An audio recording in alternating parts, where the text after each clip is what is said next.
নমস্কাৰ বন্ধুসকল, আপোনালোকক স্বাগতম জনাইছোঁ মোৰ ইউটিউব চেনেল ৰিজুমণি নাথলৈ। আজি মই গৈ আছোঁ বেজেৰা টিটকুচিলৈ। তাত এখন বিয়া আছে, মেকআপ কৰি দিবৰ কাৰণে কৈছিল, তাত গৈ আছোঁ।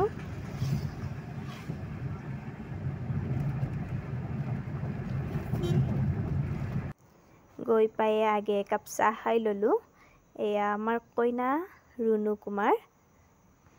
তাইক অৱশ্যে জোৰোণৰ দিনাখনৰ মেকআপটো ময়ে কৰিছিলোঁ। কেনেকুৱা হৈছে আপোনালোকক দেখুৱাই আছোঁ জোৰোণৰ মেকআপটো। এয়া আছিল জোৰোণৰ মেকআপ। ফুলখিনি মই কি কৰিলোঁ, আমাৰ লোকেল গোলাপ হয় এইকেইটা। এই গোলাপকেইটা ধুনীয়াকৈ পাহিখিনি ছিঙি এনেদৰে কাটা লগাই গোটেই খোপাটোতে কভাৰ কৰি দিলোঁ। কেনেকুৱা হৈছে জনাব লুকটো। এয়া জোৰোণৰ লুক। জোৰোণৰ দিনাখন একেবাৰে চিম্পুল কৰি দিছোঁ। তাই চিম্পুল কৰি দিয়াৰ কথাই কৈছিলে, সেয়েহে এনেদৰে চিম্পুল কৰিয়ে দি দিলোঁ।